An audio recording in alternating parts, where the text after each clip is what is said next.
Hello, third graders. Nice to see you again this week.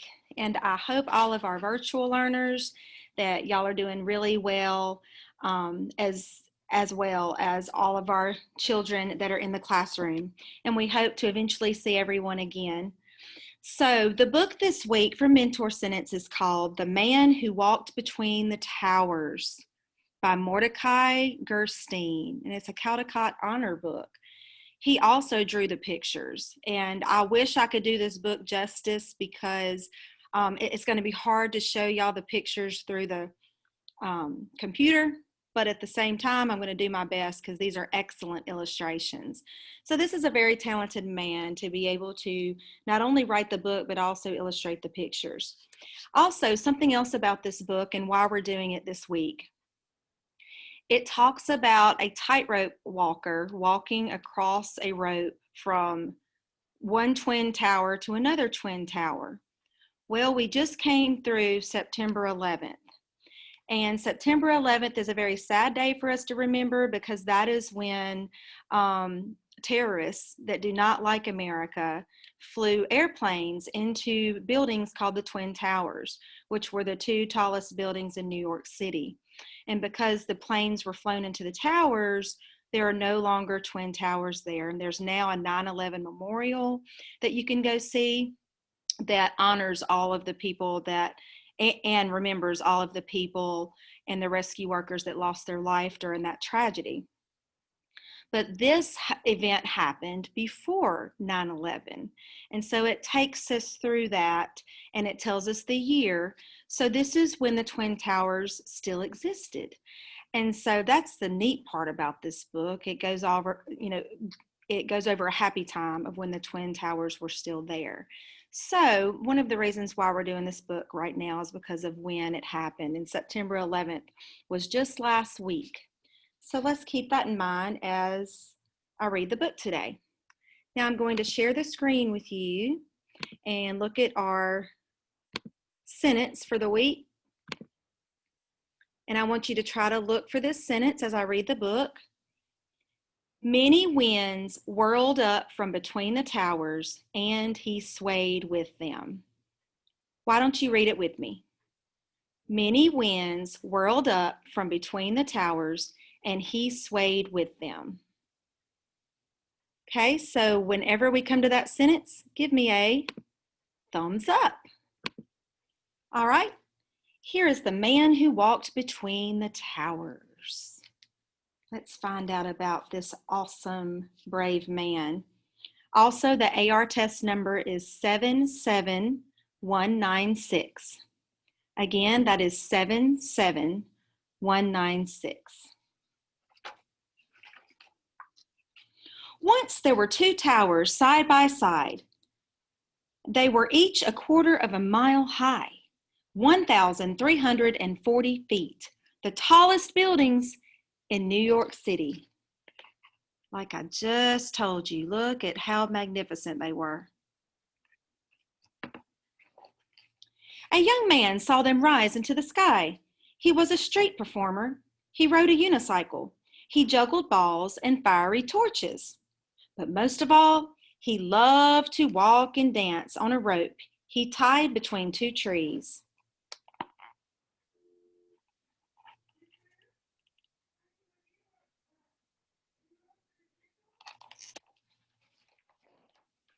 Of course he knew that, as in Paris, the police and the owners of the towers would never allow it. You must be crazy, they would say. You'd fall for sure. And so Philippe, that was the young man's name, began a plan to do it secretly.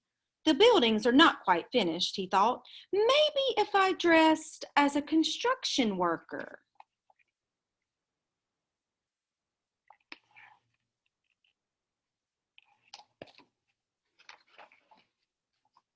Early on an August evening, he and a friend entered the South Tower.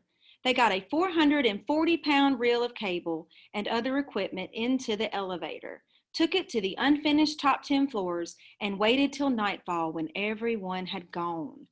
Then they carried everything up 180 stairs to the roof. So think about it. Why would they have to do this at nighttime?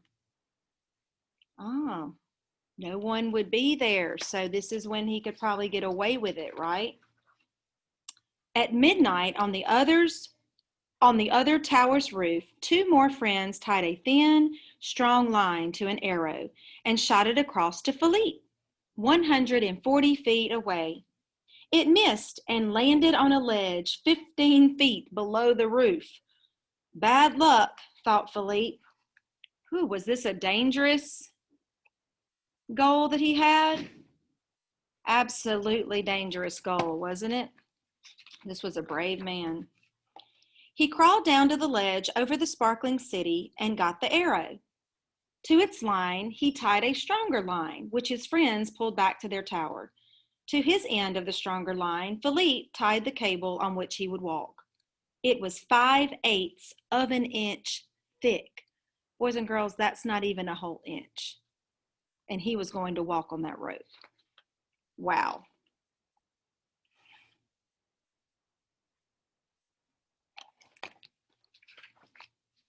His friends pulled the cable over to their tower, but it was so heavy that it slipped from Philippe's grip. The cable's middle plummeted toward the street, pulling the friends on the other tower to the very edge. Philippe, just in time, secured his end. This was a very dangerous thing that they were doing. Look at that.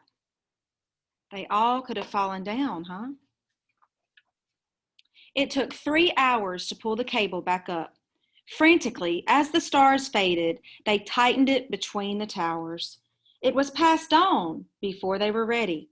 So I really like the way this illustration shows you at the top when it was still dark, and then as dawn came, and then morning. It took them that long to get the cable adjusted for him to walk on. Philippe put on his black shirt and tights. He picked up his 28-foot balancing pole. All his life he had worked to be here, to do this. As the rising sun lit up the towers, out he stepped onto the wire. Ooh, look at that picture. That picture shows you an aerial view. Can you imagine walking on a rope that thin above the city of New York? That's what he was doing.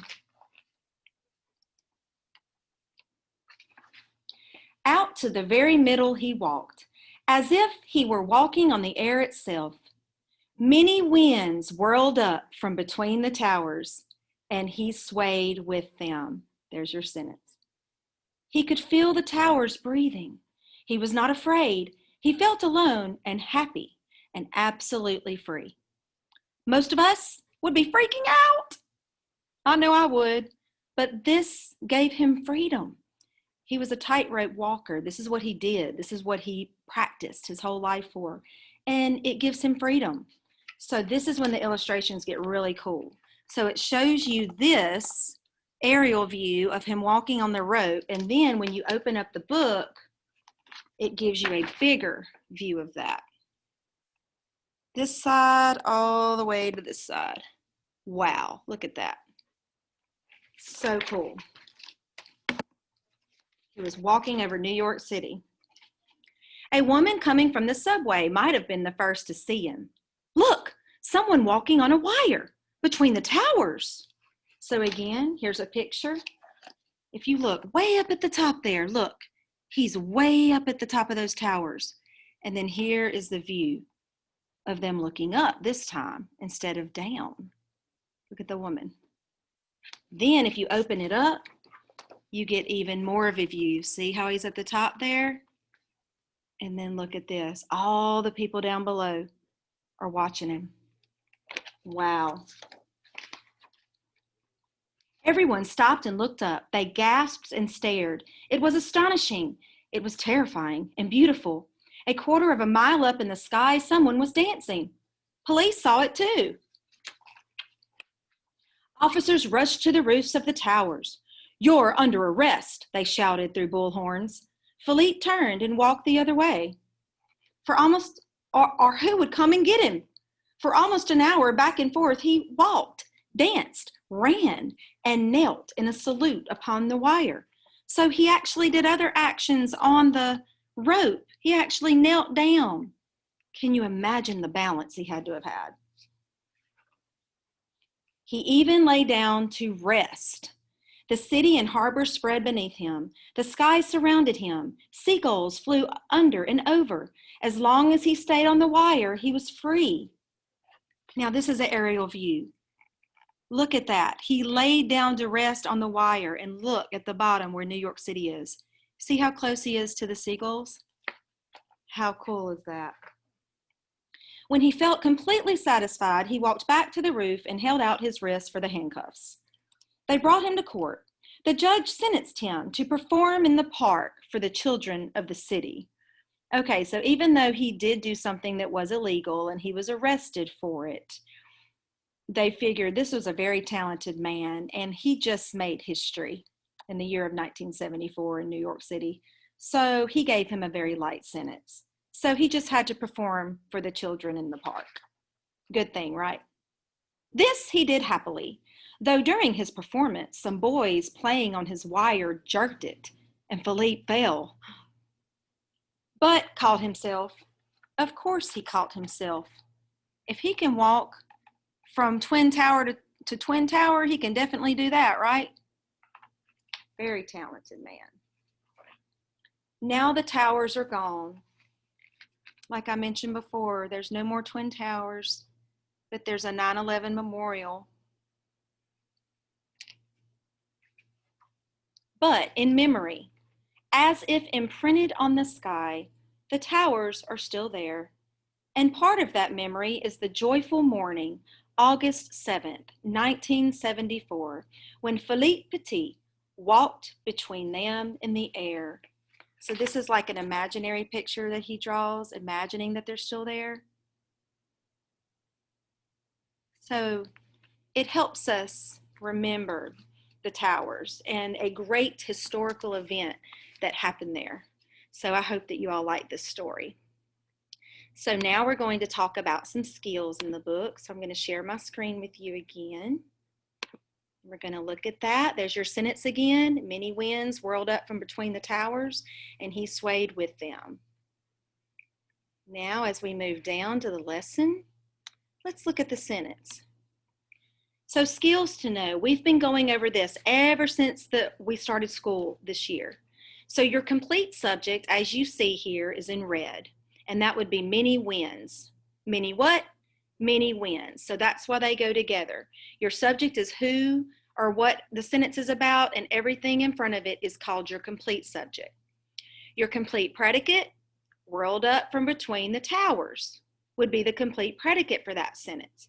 But we're not done, because this is a different type of sentence this week. So notice that we have another complete subject, and that's he, and then another complete predicate, which is swayed with them, because we have two complete sentences within a sentence. So we're going to get to what that is in just a minute. You also have your simple subjects and your simple predicates in each of these sentences, since you have two simple sentences together. So your simple subject in the first sentence is winds. Winds is the noun that the sentence is about. And then your simple predicate is in orange. That's whirled. That's your action. Just your action word or your verb. Okay? Then if you look at the second simple sentence, he in green is your simple subject. That is referring to Philippe, or Philippe, sorry. And then the action is swayed. That's the verb that he is doing. So just the verb by itself, remember, is your simple predicate. You have more practice on this today. So just remember, the simple subject is the noun the certain sentence is about. The simple predicate is just the verb that the sentence is about. But now let's look at this sentence a little bit more. This is also an example of a compound sentence. This mentor sentence is a compound declarative sentence. You must have two simple sentences with a comma and a conjunction to form a compound sentence. There are two simple subjects or nouns, winds and he, like I just said, and there are two simple predicates or verbs, whirled and swayed. These verbs are also vivid, which means they are very descriptive verbs, and we will get to vivid verbs later in the year. So if you look at this sentence, you see two simple sentences joined together. Many winds whirled up from between the towers is your first sentence. He swayed with them is your second sentence. And then you see a comma conjunction in the middle. Okay, so take notice of that as we move on down. And I'm going to show you. Simple sentence 1, see there? Many winds whirled up from between the towers. Winds is your simple subject, whirled is your simple predicate. As long as you have one subject and one predicate, you have a simple sentence. But then, after the comma conjunction, we see simple sentence 2. He swayed with them. He is your simple subject and swayed is your simple predicate. Again, that's how we know we have a simple sentence. But when you put two of those together with a comma conjunction, you have what's called a compound sentence. So today on your practice, you are going to have to decide which sentences you see are simple and which ones are compound. And know that you're looking for that comma conjunction on the compound sentence and being able to find two sentences within one sentence to have that compound sentence. To have a simple sentence, you just need one subject and one predicate. Okay, the parts of speech to know. Singular nouns versus plural nouns. A singular noun means one. That's a noun that names one thing. Examples like man, building, tree, dog. Just one thing. Plural nouns, though, that's a noun that names more than one thing. That could be 2 or 3, 100, 1,000, it doesn't matter. It's more than one. So examples from the sentence that we saw were winds and towers. Most plural nouns end with an S, and sometimes they end with an ES. Sometimes you change the Y to I and add ES. We'll be talking about some plural noun rules in class, but winds and towers would be an example of a plural noun. That's what names more than one. And then the last thing, the punctuation I want you to pay attention to on this sentence is the comma used before the conjunction. I tell my students, CC, look for the CC. That's comma conjunction in the middle. And then you have to have the two sentences that can stand alone. So if you look at this little acronym here, COM and CON, well, M comes before N in the alphabet. So that's how you can remember, I got to put my comma before my conjunction. And that's what I'm looking for on a compound sentence, as long as I have two sentences that can stand alone. Okay, so let's look at that one more time. See there? First simple sentence, many winds whirled up from between the towers. He swayed with them.